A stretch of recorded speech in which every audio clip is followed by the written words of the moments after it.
오늘 스가랴서 4장 6절 말씀을 가지고 오직 성령 첫 번째 시간으로 성령으로 되느니라. 한번 따라할까요? 성령으로 되느니라. 이러한 주제를 가지고 오늘부터 성령과 관련된 말씀 몇 번에 걸쳐서 여러분들과 나누고자 합니다. 바라기는 여러분 삶에 안 되는 모든 것들이 되시기를 바랍니다. 우리가 하나님을 믿는다고 해서 모든 것들이 다 되는 건 아닙니다. 우리의 욕심과 또 우리의 허망한 것들, 잘못된 것들이 다 되는 것은 아닙니다. 그러나 마땅히 되어야 하는 것들이 있어요. 하나님의 자녀로서 누려야 하고 하나님의 자녀답게 살아야 하고 맛보아야 하는 것들을 못 누릴 때가 있다라는 것입니다. 문제가 뭡니까? 답이 뭡니까? 먼저 알려드립니다. 성령입니다. 성령 충만하지 못하기 때문에 우리의 삶에 안 되는 것들이 많다라는 것입니다. 당연히 되어야 하는데 안 된다라는 것입니다. 그런 의미에서 다시 한번 축복합니다. 몇 번에 걸쳐서 나누는 이 말씀을 통하여 성령 충만하시고 되는 인생 되기를 주님의 이름으로 축원합니다. 지난주에 새 정부가 출범했습니다. 그런데 어떤 분이 그걸 보면서 이런 말씀을 하는 걸 들었습니다. 뛰어봤자 벼룩이지. 아마도 이분은 새로운 정부와 정치적인 노선이 다른 분 같았습니다. 그래서 새로운 정부의 여러 가지 노력들, 시도들, 그런 것들을 대단히 부정적인 시각으로 보시는 것 같았습니다. 뛰어봤자 벼룩이지. 제가 그분의 말을 듣고 옛날에 설교 준비하다가 벼룩에 대해 조사한 게 있었거든요. 그게 생각이 나서 다시 한번 찾아봤습니다. 여러분 아십니까? 벼룩은 곤충이면서도 날개가 없는 동물입니다.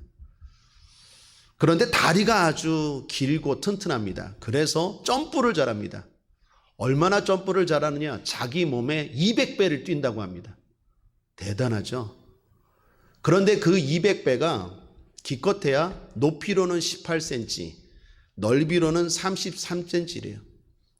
자기 벼룩 입장에서는 대단한 것 같은데 우리가 볼 땐 기껏 18cm, 30cm 요 정도밖에 안 된다라는 거예요. 그래서 나온 말이 뛰어봤자 벼룩이지.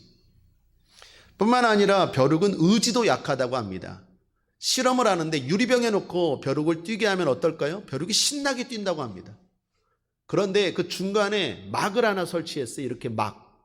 그러면 어떨까요? 뛰다가 머리가 쾅쾅 부딪히겠죠. 아이고 머리야. 아이고 머리야. 그러면 중간에 막을 치우고 나서도 벼룩이 그 막이 있는 높이만큼 더 뛰질 않는데요. 왜요? 트라우마가 있잖아요. 뛰다가 머리 꽝한 상처, 기억이 있잖아요. 그래서 벼룩이 막을 치워놨는데도 불구하고 더 뛸 수도 있는데도 불구하고 막 높이만큼만 뛴대요.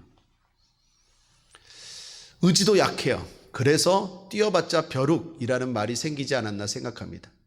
벼룩을 생각하다가 우리의 삶이 연상이 됐어요. 여러분 우리도 그렇지 않습니까? 나름 열심히 관리하고 열심히 노력하고 하는데 객관적으로 볼 때 별거 아닐 때가 있지 않습니까? 뛰어봤자 벼룩이지. 또 우리도 얼마나 의지가 약합니까? 뭔가 좀 해보려고 하는데 좀 문제가 생기고 시험에 들면 쉽게 포기하고, 그래서 우리가 가진 열정과 능력 이상을 뛰려고 하지도 않는 모습, 우리의 삶에도 이런 벼룩과 같은 모습 있지 않습니까? 답은 뭡니까? 성령입니다. 성령 충만하면 우리의 한계, 우리의 능력에 부족한 것들을 뛰어넘어 놀라운 새로운 일을 할 수 있다라는 것입니다. 중요한 건 성도는 성령으로 충만해야 합니다. 제가 성경을 살펴봤습니다. 성령과 관련된 말씀을 살펴볼 때 공통점이 하나 있습니다. 성령은 되게 하신다라는 거예요.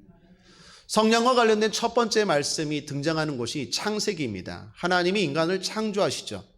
하나님이 흙으로 인간을 빚으셨습니다. 다른 것들은 다 말씀으로 창조하셨지만 인간만 하나님이 직접 손길을 흙을 다듬으시고 빚으시고 또한 만드셨습니다. 그리고 마지막에 한 게 뭡니까? 생기를 불어넣으세요.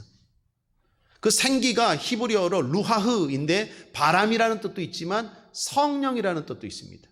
창세기 2장 7절 함께 읽겠습니다. 시작.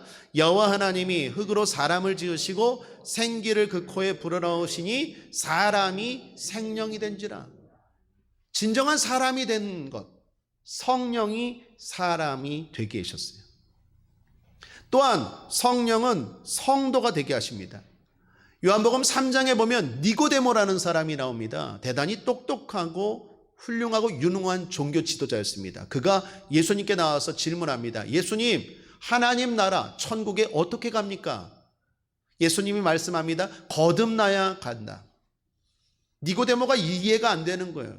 거듭나야 간다면 내가 다시 어머니 태에 들어가야 됩니까? 라고 묻습니다. 그랬더니 예수님 말씀하시죠. 물과 성령으로 거듭나면 갈 수 있다. 그러면서 주님이 성령에 대해서 말씀합니다. 요한복음 3장 7절 8절에 내가 내게 거듭나야 하겠다는 말을 기이 여기지 말라. 바람이 임의로 불매 내가 그 소리를 들어도 어디서 오며 어디로 가는지 알지 못하나니 성령으로 난 사람은 다 이러하니라. 성령으로 난 사람은 다 이러하니라. 성령의 역사, 성령으로 하나님의 사람 만드는 그 구원의 역사는 바람처럼 신비하다라는 거예요. 바람이 있는 건 알아요. 소리 때문에, 느낌 때문에 바람이 있는 건 알지만 바람이 어디서 와서 어디로 가는지 우리는 잘 몰라요. 마찬가지로 성령의 역사가 그렇다라는 거예요. 성령은 우리가 알지 못하지만 분명히 존재하시고 사람을 성도가 되게 하세요. 그건 신비로운 일이에요. 어떻게 저런 사람이 성도가 될 수 있을까? 우리는 할 수 없어요. 우리는 몰라요. 그러나 성령이 성도를 되게 하세요. 고린도전서 12장 3절도 말합니다. 함께 읽겠습니다. 시작. 그러므로 내가 너에게 알게 하노니 하나님의 영으로 말하는 자는 누구든지 예수를 저주할 자라 하지 않고 또 성령으로 아니하고는 누구든지 예수를 주시라 할 수 없느니라. 우리가 지금 예수 그리스도를 주로 고백하고 이 자리에 앉아 있는 것 보이지 않지만 성령의 은혜입니다. 많은 사이비와 이단들이 큰 표적과 여러 가지 능력을 행합니다. 그러나 결국 내가 예수다, 내가 재림 예수다 라고 말하면 그건 성령의 역사가 아니라 악령의 역사예요. 성령은 모든 사람으로 하여금 예수 그리스도를 주라고 시인하게 만들고 성령은 성도가 되게 하십니다. 결코 예수님과 다른 반대되는 일들을 하지 않아요. 그래서 우리는 현상에 미혹되면 안 돼요. 예수 그리스도로 분별해야 될 줄 믿습니다. 성령은 또한 제자가 되게 하십니다. 제자가 뭡니까? 온전한 성도, 능력 있는 성도라고 할 수 있죠. 예수님의 제자들을 생각해 보십시오. 예수님 3년 반 동안 따라다녔습니다. 예수님의 말씀을 들었습니다. 저자 직강으로 은혜로운 말씀, 진리의 말씀을 예수님으로부터 들었습니다. 뿐만 아니라 기적과 능력을 보았습니다. 예수님이 수많은 병자들을 치료하시고 심지어 죽은 자까지 살리는 걸 보았고 귀신도 쫓아내는 걸 보았습니다. 뿐만 아니라 3년 동안 일주일에 한 번씩이 아니라 동고동락하면서 주님과 함께 했습니다. 그러나 결과는 뭡니까? 실패했어요. 예수님 십자가에 달려 죽으실 때 그들이 볼 때 예수님이 실패한 것처럼 보였을 때 제자들은 다 도망갔어요. 그들은 믿는다고 했지만 믿는 게 아니라 그동안 이용한 거죠. 예수님을 쫓은 것이 진짜 믿어서 쫓은 게 아니라 예수님을 통해서 내 욕심, 내 욕망을 이루기 위해서 쫓은 거죠. 그 결과가 뭡니까? 예수님이 실패한 것처럼 보일 때 그 자리를 지킨 것이 아니라 다 도망갔어요. 그렇던 제자들이 변화됩니다. 그게 사도행전의 이야기죠. 죽음 앞에서도 예수님을 부인하지 않아요. 뿐만 아니라 능력이 나타납니다. 그것이 사도행전 1장 2장에 성령 받은 이후의 사건이죠. 성령을 받고 나서 제자들이 달라졌습니다. 첫 번째 나오는 이야기가 뭡니까? 사도행전 3장에 베드로와 요한이 성전 미문에 있는 안전뱅이를 예수 그리스도의 이름으로 일으키죠. 능력이 나타난다라는 거예요.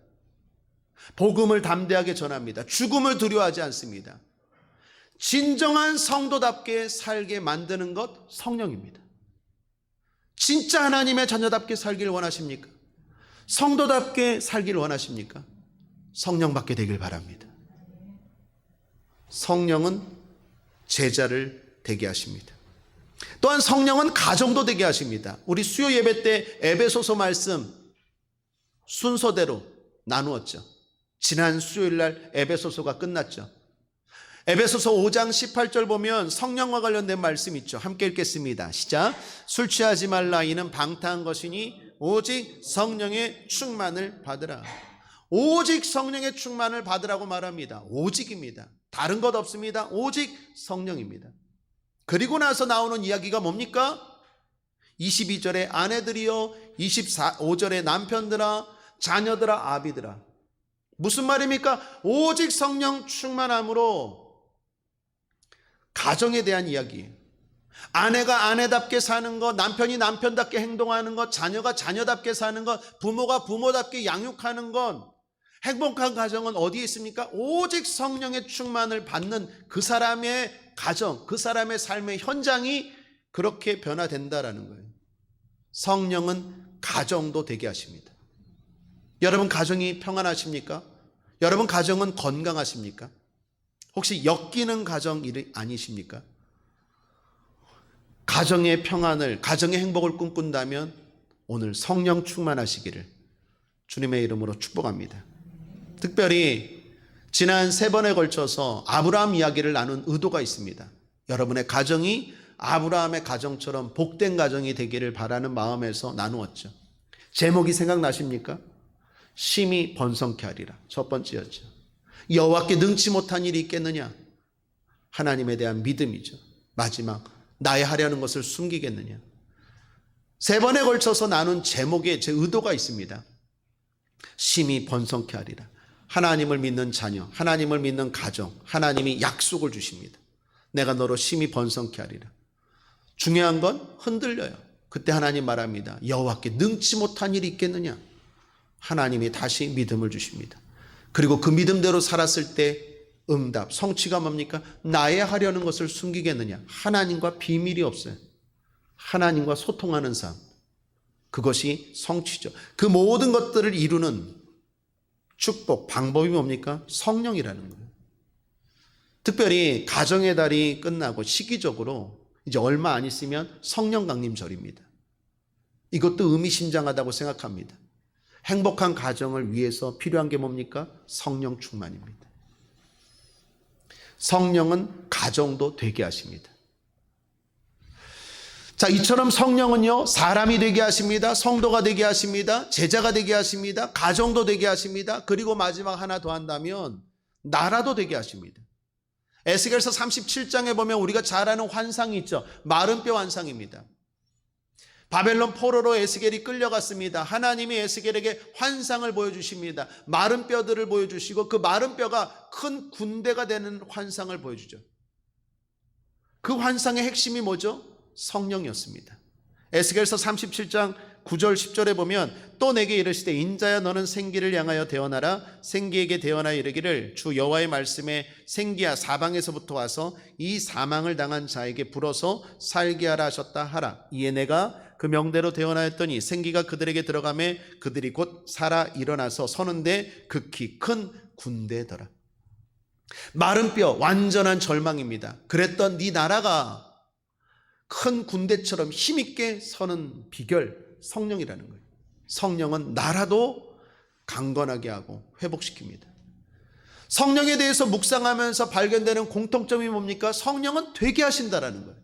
사람도 되게 하시고 성도도 되게 하시고 가정도 되게 하시고 제자도 되게 하시고 나라도 되게 하세요. 모든 절망적인 상황을 바꿀 수 있는 건 성령입니다. 그러므로 사랑하는 여러분, 오직 성령 충만입니다. 앞으로 몇 주 동안 성령에 집중하시고 성령 받기를 사모하는 우리 국제하모닉의 모든 성도님들 되시기를 주님의 이름으로 축복합니다. 오늘 본문도 마찬가지입니다. 오늘 본문의 배경은 바벨론 포로로 끌려갔다가 돌아왔을 때입니다. 스가랴 선지자를 통해서 하나님이 주신 말씀입니다. 우리가 알다시피 BC 6세기 정확하게 그때 이스라엘 백성들이 바벨론 제국의 느부갓네살 왕에 의해서 공격을 받았죠. 3번의 공격을 받았습니다. 그리고 3번에 걸쳐서 이스라엘 백성들이 포로로 바벨론에 끌려갑니다. 나라는 없어지고 마치 우리나라가 일제 36년 동안 압제당한 것처럼 포로 국가로 우리가 있던 땅은, 이스라엘 땅은 황폐화되고 엉망이 된 지 50년이라는 시간이 흘렀습니다.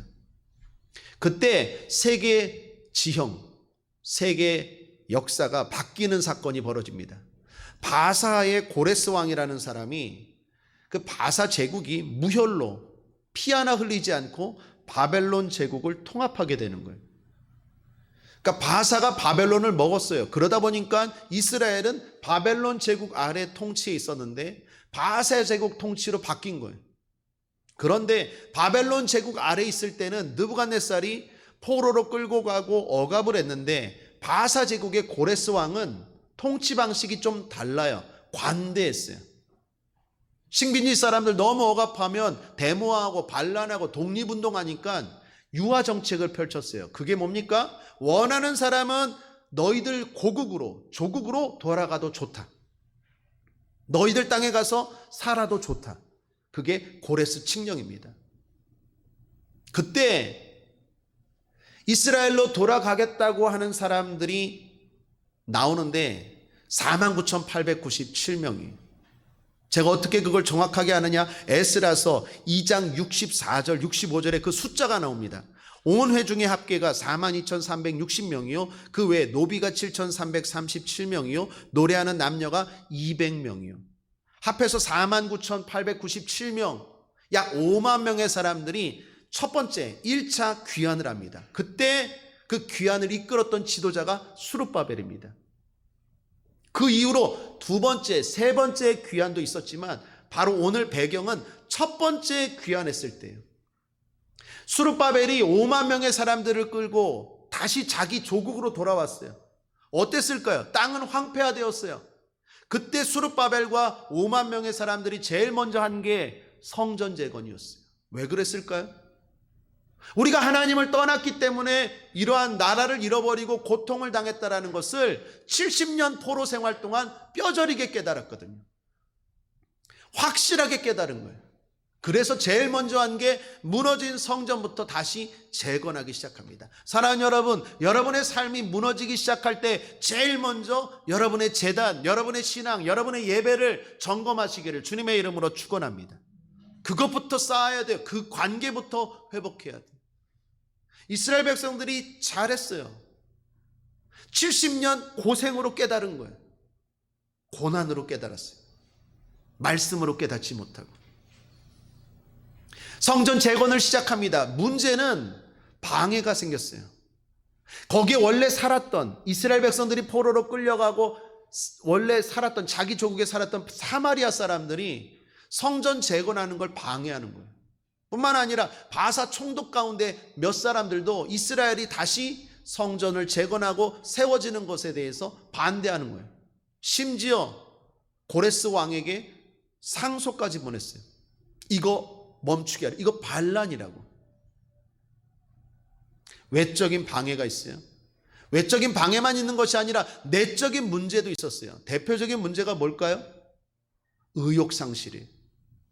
성전을 지으려고 하는데 방해하는 사람들이 있어요. 삶이 녹록치 않아요. 거기에다가 다시 짓는 성전이 솔로몬 성전의 10분의 1밖에 안 돼요. 여러분, 이스라엘에게 원래 있었던 성전이 솔로몬이 지은 성전입니다. 그런데 지금 다시 수룹바벨에 의해서 함께 짓는 성전은 과거 솔로몬이 지은 성전보다 10분의 1밖에 안 돼요. 크기가. 그러니 어떨까요? 하면서도 의욕이 안 생겨요. 그 솔로몬 성전의 크기와 화려했던 걸 기억하는 사람들이 이 성전을 지으려니까 이거 짓는다고 뭐가 하나님이 기뻐하실까? 이거 짓는다고 우리에게 무슨 축복이 있을까? 하면서도 의욕, 열정이 생기지 않는 거예요. 그런 상황에서 집을 버리고 다시 고국으로 왔지만, 조국이지만 거할 땅과 거할 집이 없고 여러 가지로 열악한 상황이고 더욱이 방해도 심하니까 이 사람들이 하나둘씩 성전 재건을 놓고 자기의 집들, 자기의 삶에 관심을 갖게 돼요. 그때 하나님께서 이스라엘 백성들을 책망한 것이 학개서입니다. 사람들이 말하기 시작합니다. 지금은 성전 지을 때가 아닌가 봐. 그러면서 하나둘씩 자기네 집에 관심을 가져요. 자기 집 짓기에 바빠요. 자기 사업하기에 바빠요. 그때 하나님이 학개 선지자를 통해서 이렇게 말씀하십니다. 학개서 1장 2절에서 4절입니다. 함께 읽겠습니다. 시작. 만군의 여호와가 말하여 이르노라. 이 백성이 말하기를 여호와의 전을 건축할 시기가 이르지 아니하였다 하느니라. 여호와의 말씀이 선지자 학개에게 임하여 가라사대 이 전이 황무하였거늘 너희가 이때에 판벽한 집에 거하는 것이 가하냐? 하나님이 책망하는 거예요. 아직 성전이 재건되지 않았고 하나님과의 관계가 회복되지 않았는데 니네들 집만 짓고 니네들 가정을 살피고 니네들 사업만 살피면 되냐? 그게 가하냐? 하나님이 그게 잘되게 놔둘 것 같으냐? 그게 먼저냐? 하나님이 책망하시는 거예요. 학개 선지자를 통해서 무섭게 책망합니다.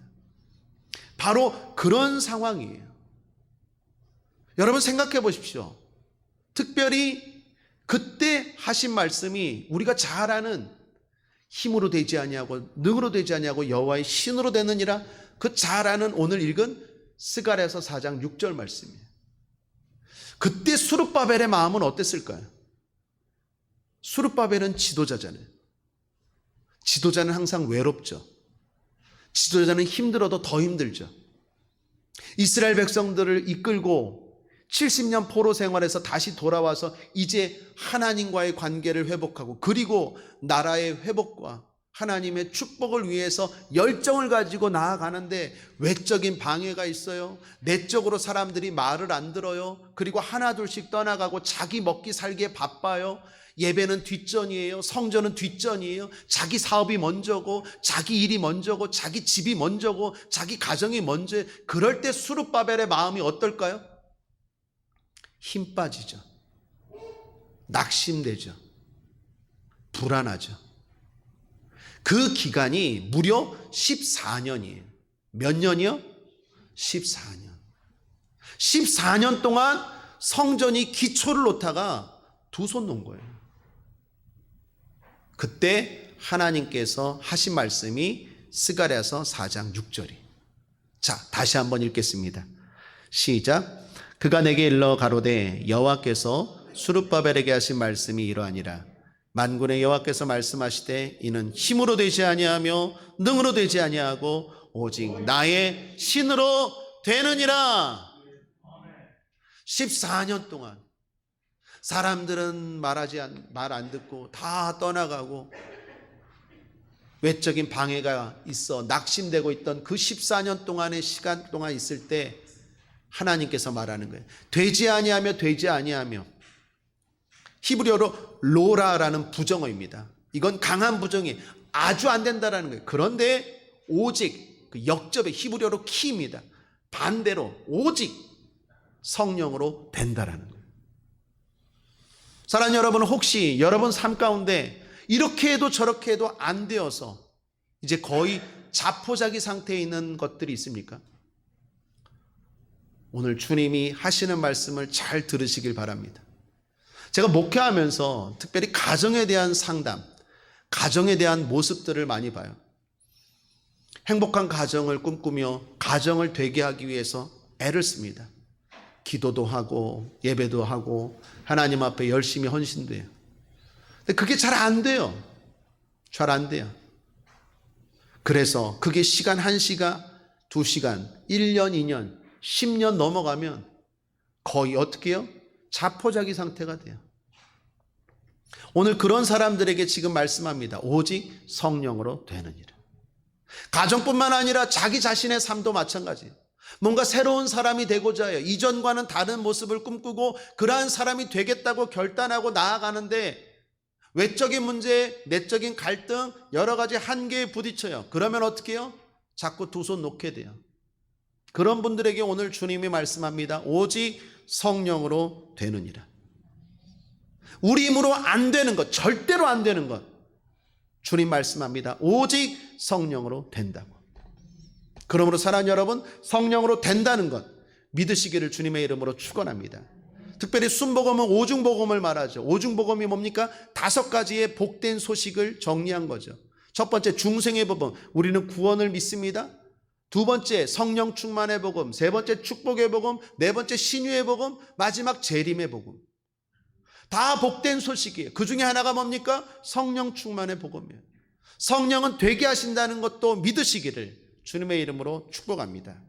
자, 성령이 답입니다. 그런 생각을 가지고 오늘 구체적으로 2가지를 권면드립니다. 첫 번째, 문제를 두려워하지 말고 성령 충만에 집중하십시오. 오늘 본문 7절입니다. 함께 한번 읽어보겠습니다. 시작. 큰 산아 내가 무엇이냐? 내가 수룹바벨 앞에서 평지가 되리라. 그가 머릿돌을 내어놓을 때에 무리가 외치기를 은총이 그에게 있을지어다 하리라 하셨고.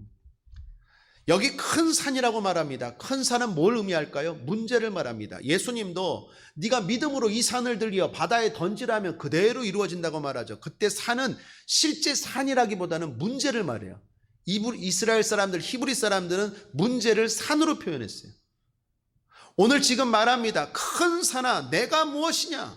내가 수룹바벨 앞에서 평지가 되리라. 아무것도 아닌 것처럼 되리라 라고 말합니다. 어떻게? 성령으로. 사랑하는 여러분, 큰 산에 집중하지 마시고 성령 충만에 집중하시길 바랍니다.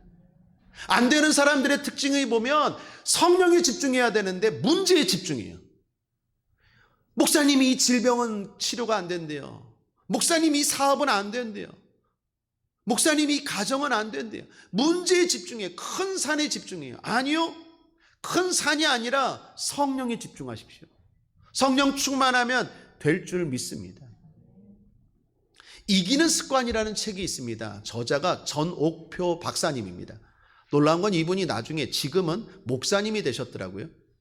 이분은 삼성가에서 전설로 불리는 분입니다. 삼성뿐만 아니라 모든 재계에서 유명한 분입니다. 마케팅 쪽에서. 우리가 잘 아는 애니콜, 하우젠, 삼성의 파부, 지펠, 이러한 브랜드, 이러한 마케팅 쪽에서 성공 신화를 이끌어온 분이래요.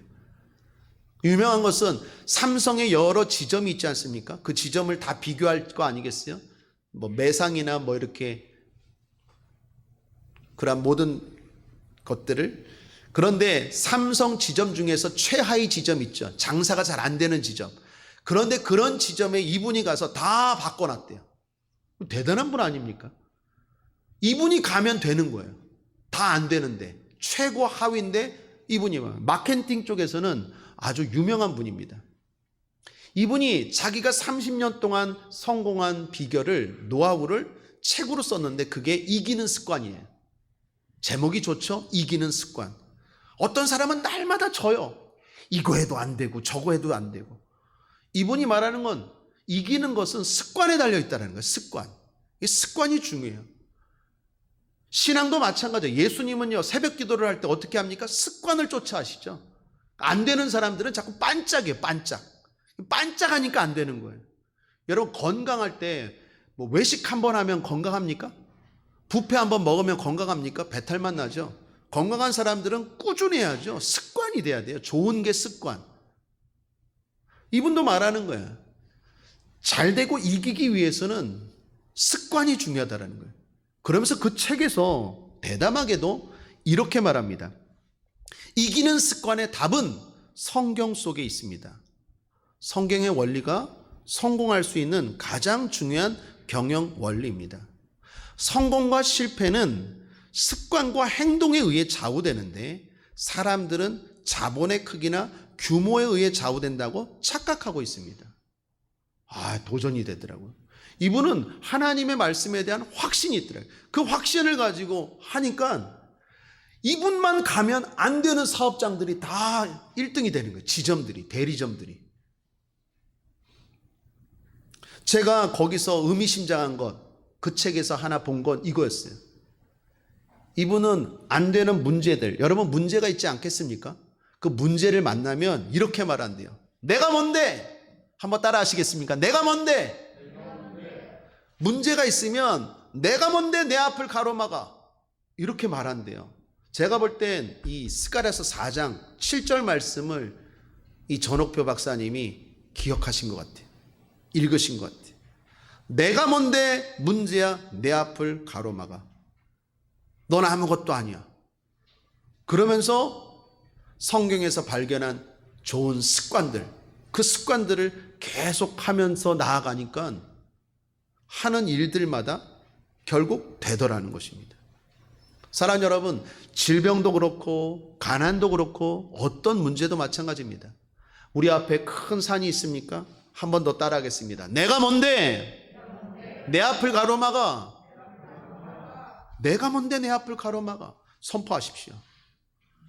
성령에 집중하시고 문제를 작게 여기시길 바랍니다. 문제를 너무 크게 생각하지 마세요. 다윗이 골리앗을 이긴 비결이 뭡니까? 하나님께 집중하고 골리앗을 우습게 여긴 거예요. 그래서 골리앗이 그러자, 네가 나를 개로 여기서 막대기를 가지고 나오느냐?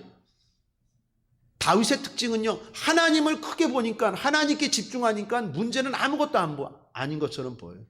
왜 우리가 문제가 커 보입니까? 왜 문제가 어려워 보입니까? 하나님을 안 보니까 문제가 커 보이는 거예요. 내 입장에서 보니까 문제가 커 보이는 거예요.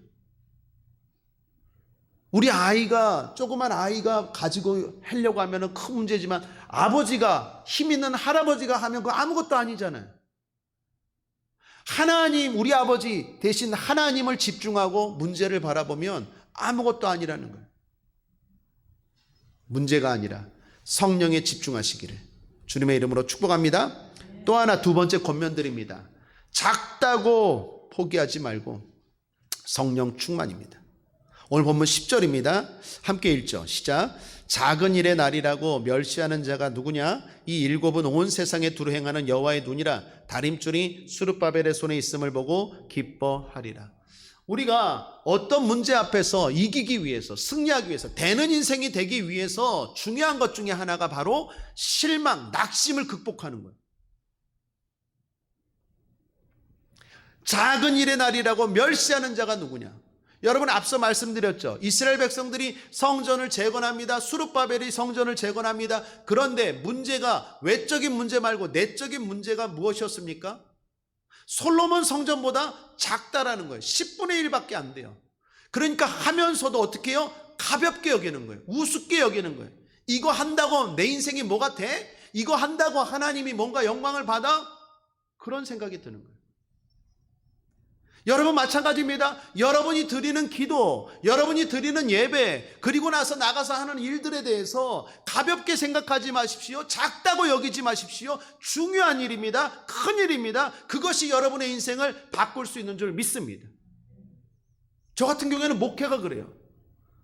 저는 16년 동안 대형교회에서 큰 목회했어요. 많은 성도들이 항상 모였어요. 많은 성도들 관리하기가 바빴어요. 그런데 여기 오니까 작아요. 저에게 중요한 게 뭡니까? 작다고 우습게 여기거나 비교하면서 낙심하면 안 된다라는 거예요. 오늘 주님이 하시는 말씀이에요. 작은 일이라고 멸시하는 자가 누구냐? 누굴까요? 마귀예요. 여러분, 성경을 보십시오. 성경의 승리는 모든 작은 걸 통해서 일어났어요. 다윗이 골리앗 물리친 건 작은 물맷돌이었어요. 모세가 홍해바다 가는 건 작은 막대기였다니까요. 5,000명이 넘는 사람들이 먹었던 오병이어 기적은 작은 도시락이었고 12명의 갈릴리의 작은 12명의 어부가 세상을 뒤집어 놨어요. 하나님의 일은 작은 것부터 시작해요. 문제는 작다고 우리가 우습게 여겨요. 그러면 안 돼요. 여러분 인생이 되길 원하십니까? 오늘 여러분이 드리는 기도 작다고 여기지 마십시오. 오늘 여러분이 드리는 예배, 오늘 여러분이 드리는 결단 작다고 여기면 안 돼요. 주님 마지막 때 뭘로 우리를 평가하십니까? 지극히 작은 자 하나에게 한 것이 곧 내게 한 것이니라.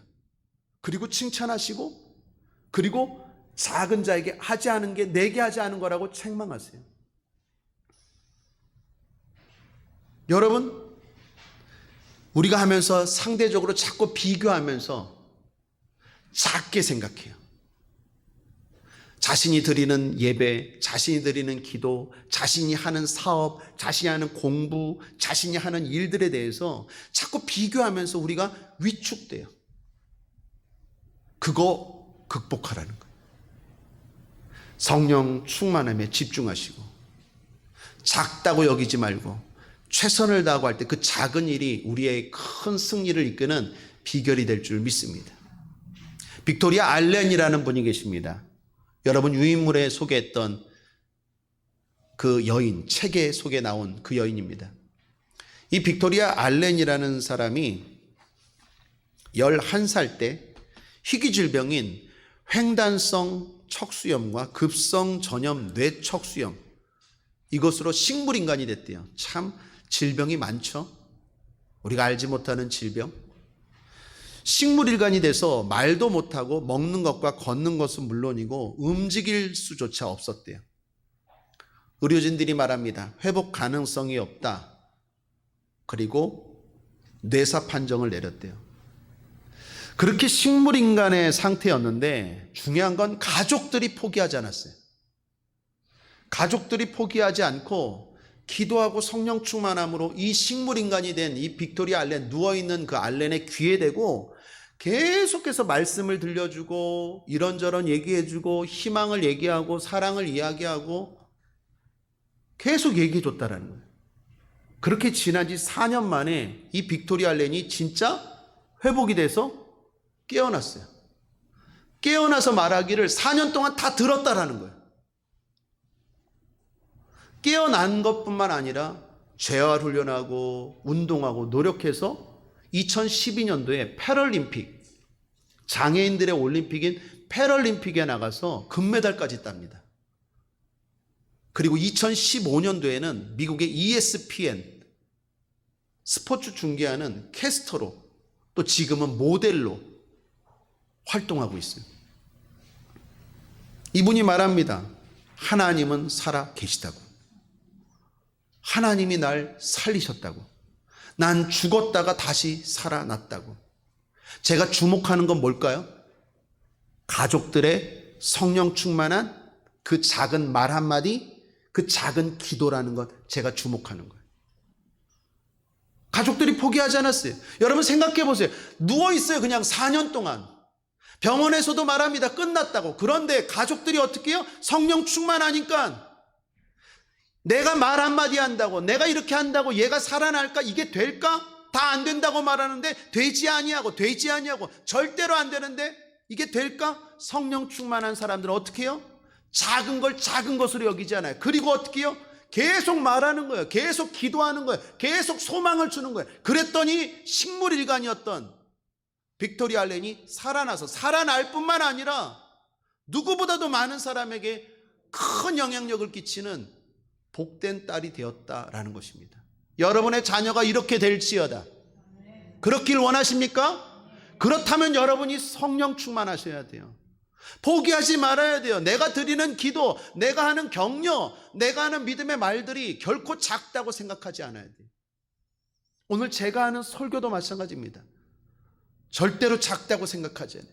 오늘 이 설교를 듣고 많은 사람들이 거부하고 안 들을지 몰라도 어떤 한 사람은 분명히 변화될 줄 믿습니다. 새롭게 될 줄 믿습니다. 치료될 줄 믿습니다.